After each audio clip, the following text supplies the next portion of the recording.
Tjänare, Stefan här. I den här filmen så ska vi prata om kraftöverföringsaxlar. Och det är en film som jag har producerat tillsammans med Olsson Parts i vårt betalda samarbete. Och bakom mig här så har vi en axel som behöver bytas ut. Så vi tar och plockar lös den här och tar med den till arbetsbänken. För oavsett om man ska reparera axeln eller ersätta den med en ny, så är det många saker man behöver ta hänsyn till. Så ingen tid att förlora.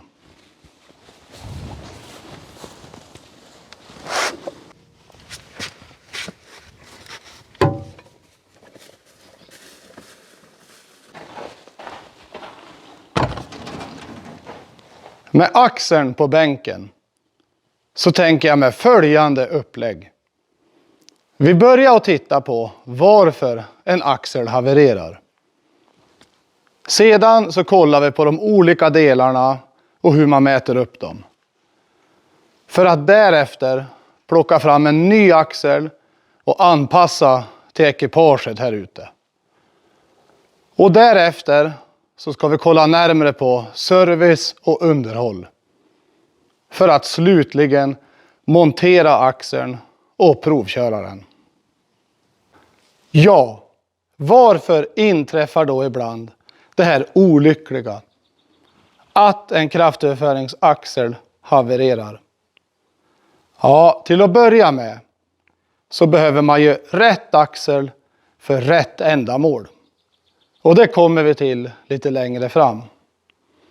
Om vi börjar titta på den här axeln så har vi i mitten här teleskoprören.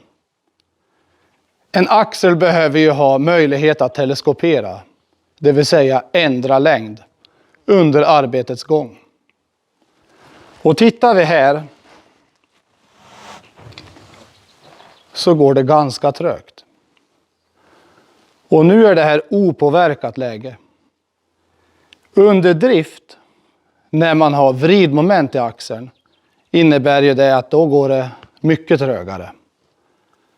Och det i sin tur innebär att man får stor belastning både på knutar och även på axeltappar, på redskap och på traktorn. Och anledningarna till att det går trögt här, det kan vara flera stycken. Det kan vara bristande underhåll, att man har smort för lite och inte håller rent. Det kan även vara långt slitage. Alltså att axelrören är sliten mot varann och går trögt av den anledningen. Och tittar vi här på skyddet så ser vi fula sår. Vilket vittnar om, jag skulle tro att det är en lyftarm som har varit in här. Och trycker den tillräckligt hårt, då skadar den profilrören och kanske böjer dem. Vilket också gör att dels får du obalans och du får även en axel som går trögt. Och det här med skydd, det är ju av yttersta vikt. Att man håller dem i gott skick. Och det kan man ju inte säga om det här. För här saknas det lite delar och bland annat kätting också. För att låsa fast dem. Och det här är ju inte bara för att skydda levande varelser. Det kan ju hända hemska olyckor om någon fastnar i den här. Men det är ju även för att skydda axeln mot pålindning. Till exempel långgräs som vill linda upp sig i knutarna. Eller elkabel, hydraulslang, allt som är i vägen. Så vikten av att ha väl fungerande skydd som sitter fast som de ska, det är väldigt, väldigt stort. Och om vi tittar i den här änden så har vi ett överbelastningsskydd. Och det finns olika typer och det ska vi också titta på snart. Men det här måste man hålla i skick. Det här är ju tänkt att skydda axeln, redskapet och traktorn mot överbelastning. Vid ett visst moment så löser den här ut och axeln snurrar mer eller mindre fritt. Och om de här står för länge så kan de kärva ihop. Så man måste kontrollera att överbelastningsskyddet fungerar för att veta att man har en axel som kommer att hålla. Och bredvid överbelastningsskyddet så har vi ju knutarna. Och har man ett knutkors som har brustit, då innebär ju det överbelastning. Och man bör även akta sig för att belasta axeln vid stor avvinkling. När man vinklar mycket alltså, så ska man inte lägga på för mycket belastning på axeln. För att det sliter väldigt hårt. Och är det så att man behöver köpa ett nytt kors, då kan man behöva mäta upp det. Och då är det 2 mått man behöver ta reda på. Dels ytterdiametern på lagerskålarna. För att sedan mäta bredden på korset. Med skålarna på plats. Och att mäta på det här viset med korset löst, det är ju förstås det allra enklaste. Men har man inte möjlighet till det, utan man behöver mäta korset på plats i gaffeln, då kan man göra det med hjälp av 2 muttrar. Som man lägger på var sida om korset.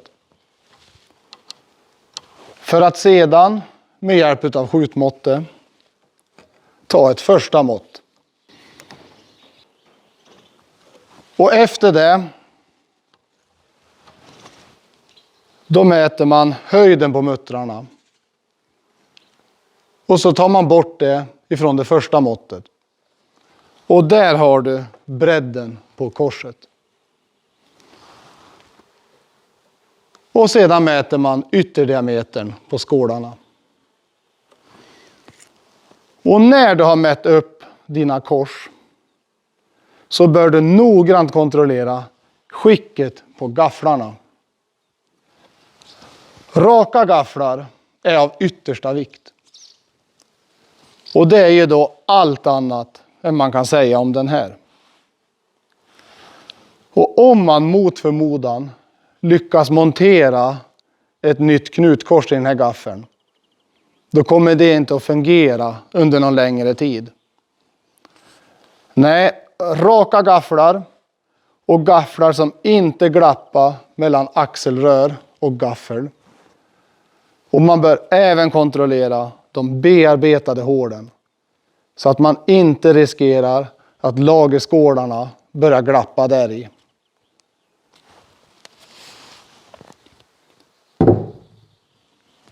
Och vad man även bör kontrollera innan man beställer grejer, det är att man har ett helt och riktigt axelskydd.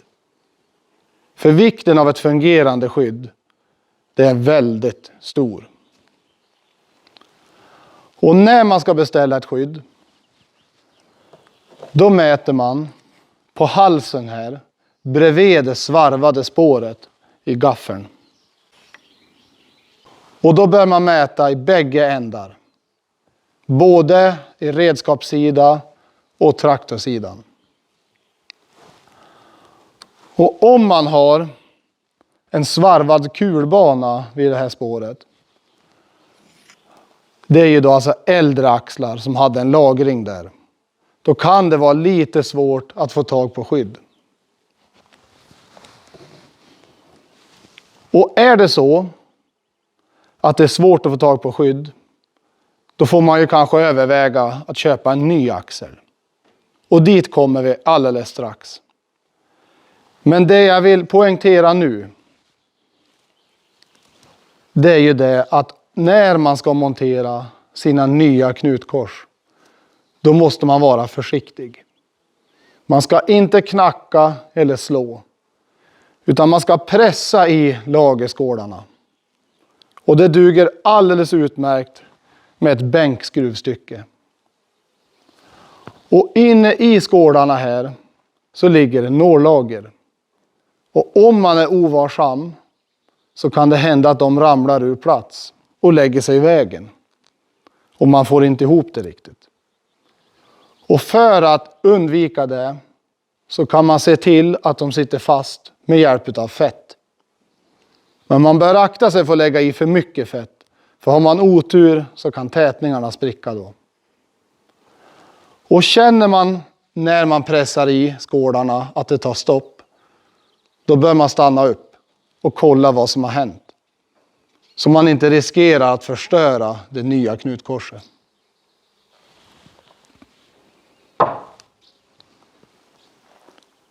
Och är det så att man inser då att man har en axel man inte får tag i fungerande skydd till, eller att det är alldeles för mycket saker som är dålig, det är bättre att köpa en ny axel. Då bör man tänka på följande saker. Att hur stor och stark traktor man än har, eller liten och svag för den delen, så är det redskapet som avgör vilken typ av axel man behöver och i vilket utförande. Vidare så behöver man mäta tapparna både på traktor och på redskap. Och då mäter man diametern och räknar antal splines. Och så behöver man uppge om det är en frontmonterad axel eller om den ska monteras bak till på traktorn. Och även varvtal. Om den ska snurra 540 varv i minuten eller om det är 1000 varv. Och vi pratade ju tidigare om profilrör. Och profilrör, de finns i en hel uppsjö av olika modeller. Och här har vi 3 stycken som är ganska vanlig. Men vid ett byte av en axel så ska man inte haka upp sig på vilken profil man hade innan. För det finns många olika fabrikat och det finns många olika ibland fabrikaten också. Så se till att du får tag i rätt axel som klarar rätt moment. Och sen vilken profil det blir, det är av mindre betydelse. Och sedan, då är det ju dags att kolla vad som sitter i ändarna. Behöver man ett överbelastningsskydd? Och i vilken typ i så fall? Och då kan vi börja att titta på det som vi har här. Här har vi då en lamellkoppling. Och det här, det är ju då lameller och diskar som pressas mot varann med hjälp av fjädrar. Och på så vis så uppnår man önskat moment. Och en lamellkoppling, den kan ha olika moment. Och många sådana här kan man även justera för att få önskat moment. Och när den här löser ut, då låter det ingenting. Ja, inte mycket i alla fall. Och kör man alldeles för länge, ja då kan det börja ryka av lamellerna. Och om det har hänt, då bör man plocka isär och mäta lamellerna så att de inte har slitits ner för mycket. För då orkar inte den här hålla rätt moment. Det var lamellkopplingen. Och nästa koppling ut, det är smatterkopplingen. Och i de här rillorna så ligger det fjäderbelastade kulor. Som vid ett för högt moment snurrar inne i cylindern här. Och för ett herrans oväsen. Så den här kan man ju inte missa när den löser ut. Och i likhet med lamellkopplingen så finns den här i olika moment. Och för att få den att driva igen så räcker det med att man slår av kraftuttaget och startar det igen. Smatterkopplingen.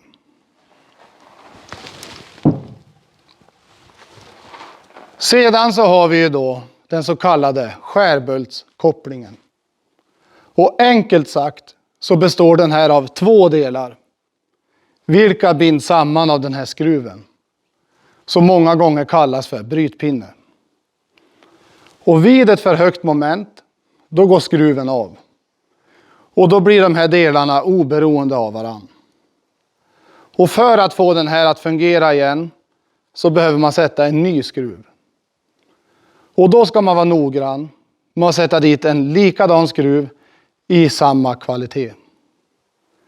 För tar man en lägre kvalitet, då får man en koppling som löser ut för tidigt vid för låga moment. Och samma gäller om man tar en för hård skruv. Då löser den ut för sent. Och jag har ju sett sådana här där man har borrat ut och satt dit mycket större skruvar. Men då kan man ju flytta problemet och så är det någonting annat som går sönder istället. Så rätt skruv i rätt kvalitet. Skärbultskoppling. Och här har vi ju en frihjulskoppling. Och låt oss säga att vi har en slåttermaskin som snurrar väldigt fort. Mycket axlar och tallrikar som snurrar. Och då vill man ju inte gärna att de tappar farten om man släpper på gasen. Och här kommer ju frihjulskopplingen till sin rätt. Då har ju redskapet möjlighet att snurra vidare. Ända tills du gasar igen och då hakar det i. Frihjulskoppling.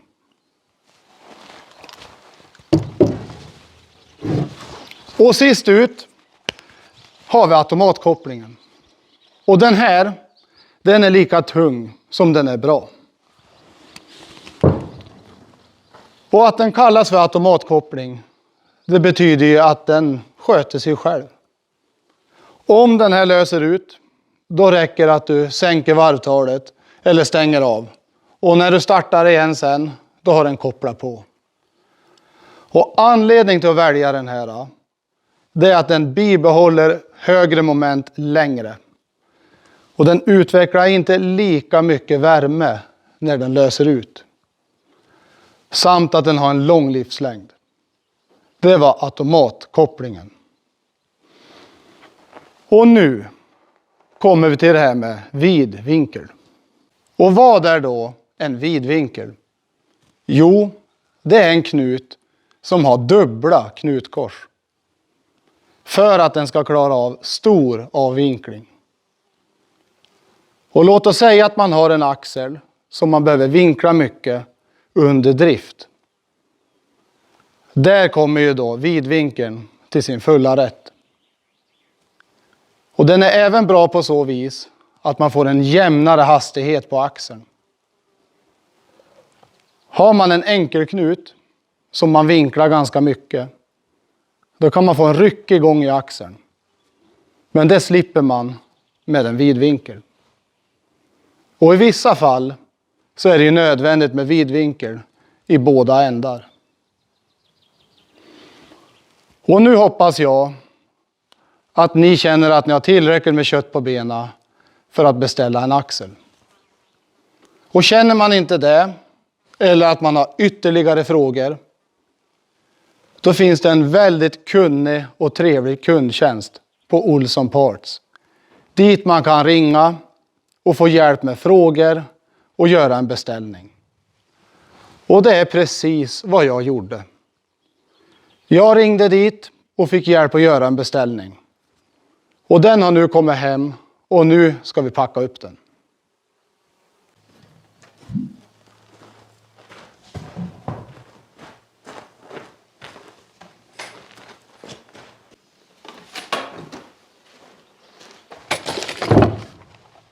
Här har vi en kvalitetsaxel ifrån italienska Benzi. Och den här axeln, den passar nästan direkt. Det vi behöver göra är att anpassa den på längden. Och vad bör man tänka på när man längdanpassar en kraftöverföringsaxel? Jo, till att börja med så får inte axeln under några omständigheter bottna. För bottnar den, då får man ju stora påkänningar på knutar och på axeltappar och liknande. Och den får heller inte vara för kort. Man brukar säga det att halva röret måste gå omlott när det är i normalläge. Halva teleskoprörerna omlott på varandra. Minst så mycket. Så det vi ska göra nu, det är att vi plockar lös skydden för att därefter börja kapa.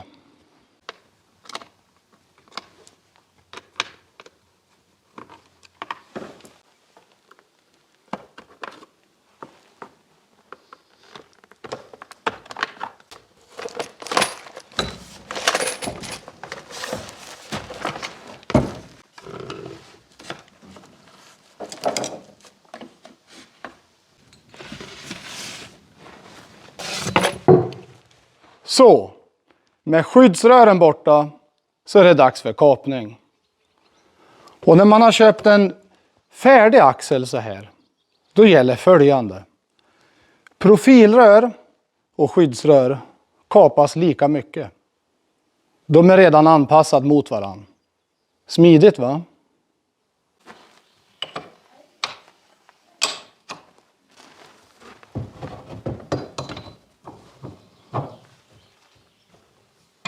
Och vad gäller kapning av profilrören så bör man göra det kallt.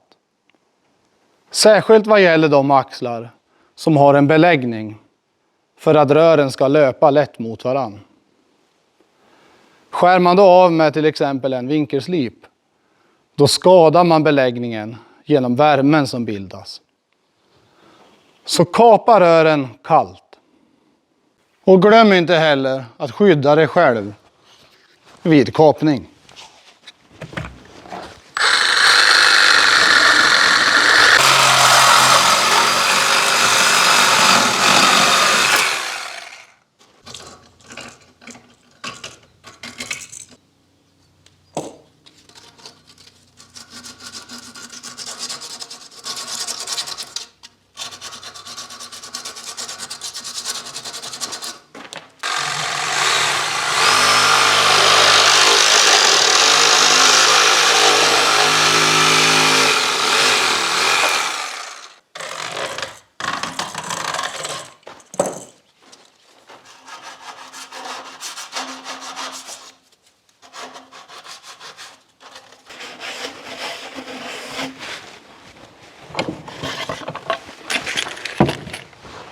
Nu så är alla rören kapad lika mycket.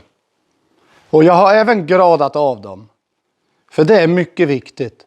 Så att de inte skär när de löper mot varann. Och sedan behöver man göra en grundlig rengöring. Så man inte riskerar att det ligger kvar metallspån. Som sedan bäddas in i den här beläggningen. Och det man ska göra nu innan man monterar ihop, det är att man smörjer in teleskoprören ordentligt. Och det ska göras lika ofta som den övriga axeln ska smörjas. Och olika axlar kan ha olika smörjintervaller. Och så kan man ju tänka, men ska det vara nödvändigt att smörja en axel så ofta? Jo, men det är det.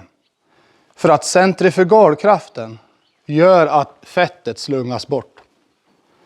Så smörj axeln enligt anvisningar. Och om vi tittar här så fick jag med ett häfte med den här axeln. Där man kan läsa om säkerhetsföreskrifter, användning av axeln, smörjintervaller och liknande. Och här står det även, ja, det här hade jag kunnat läsa tidigare, nästan utantill. För då här står det ju vad som händer när man vinklar axeln för mycket, till exempel. Den går sönder. Ja, och med det sagt så smörjer vi axeln. Sätter ihop den, bär iväg den till traktorn och monterar den.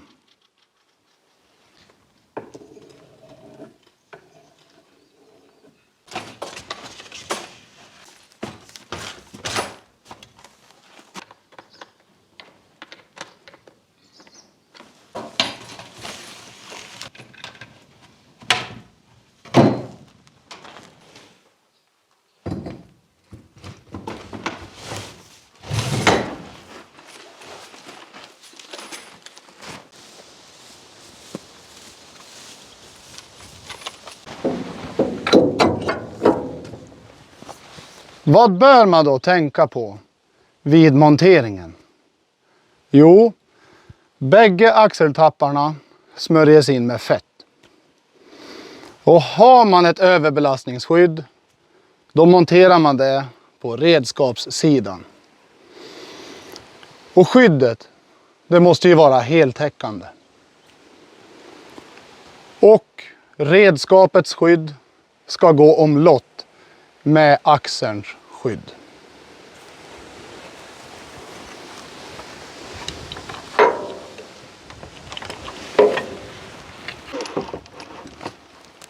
Och en annan sak man behöver vara noggrann med, det är när man monterar axeln på tapparna.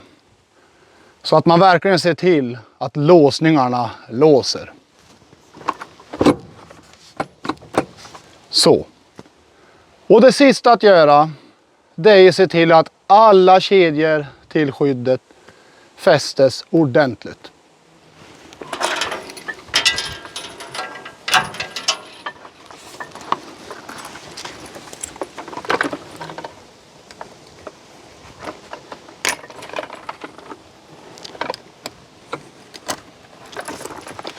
Så där.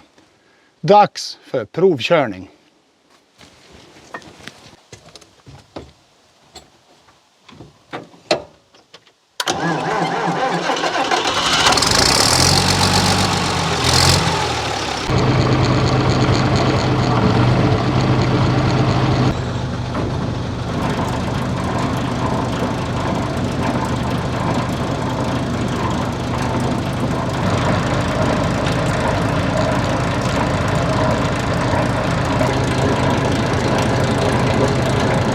Ja, man kan inte säga annat än att det snurrade väldigt fint.